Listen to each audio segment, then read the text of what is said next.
जी हाँ, एक बड़ी खबर अमेरिका से सामने आ रही है। अमेरिकी संसद में ऐसा बिल पास किया गया है जिसमें केवल यूएस में पड़े कामगारों को प्राथमिकता दिया जाएगा। पूरी खबर क्या है जानते हैं विस्तार से। अमेरिकी संसद में H1 वीज़ा कानूनों में बदलाव को लेकर बिल पेश किया गया है। इसमें अमेरिका में पढ़े विदेशी टेक प्रोफेशनल्स को तरजीह देने की बात कही गई है। बिल का मकसद अमेरिकी कर्मचारियों की सुरक्षा और बेहतर सैलरी सुनिश्चित करना है। H1B वीज़ा के तहत अमेरिका कंपनियों में काम करने वाले भारतीयों टेक्नोलॉजी एक्सपर्ट्स ही ज़्यादा होते हैं। अगर बिल कानून का रूप लेता है तो यह पहली बार होगा कि America citizenship and immigration service H1B visa प्राथमिकता के आधार पर देगी। प्रस्ताव के मुताबिक अमेरिका में एजुकेटेड योग्य छात्रों को H1B वीज़ा के लिए चुनना है। साथ ही इसके तहत उन छात्रों को भी मौका मिलेगा जिनके पास एडवांस डिग्री और जो ज़्यादा सैलरी पा रहे हैं।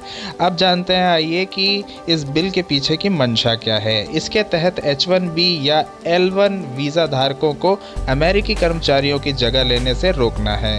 बिल में साफ तौर पर कहा गया है कि H1B धारक को नियुक्ति देने पर अमेरिकी वर्कर्स पर उसका उल्टा प्रभाव नहीं पड़ेगा।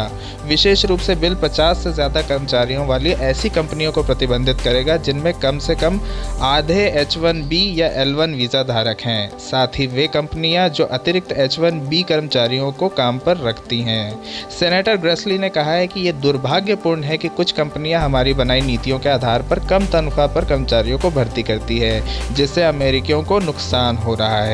हमें ऐसी नीतियां बनाने की ज़रूरत है जिसमें अमेरिकन वर्कर्स को तरजीह मिले। हमारा बिल ये सुनिश्चित करने के लिए कदम उठाता है कि कार्यक्रम अमेरिकियों और कुशल विदेशी कर्मचारियों के लिए समान रूप से काम करते रहे। क्या है H1 वीज़ा, ये भी जानते हैं। H1B वीज़ा गैर प्रवासी वीज़ा है। अमेरिकी कंपनियां इसके तहत दूसरे देशों के टेक्निकल एक्सपर्ट्स को नियुक्त करती हैं। नियुक्ति के बाद सरकार से इन लोगों के लिए H1B वीज़ा मांगा जाता है। अमेरिका की ज़्यादातर आईटी कंपनियां हर साल भारत और चीन जैसे देशों से लाखों कर्मचारियों की नियुक्ति इसी वीज़ा के ज़रिए करती है।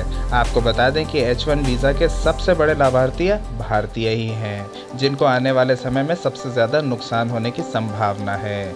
इसी तरीके की खबरों के से अपडेट रहने के लिए चैनल को सब्सक्राइब करें। धन्यवाद।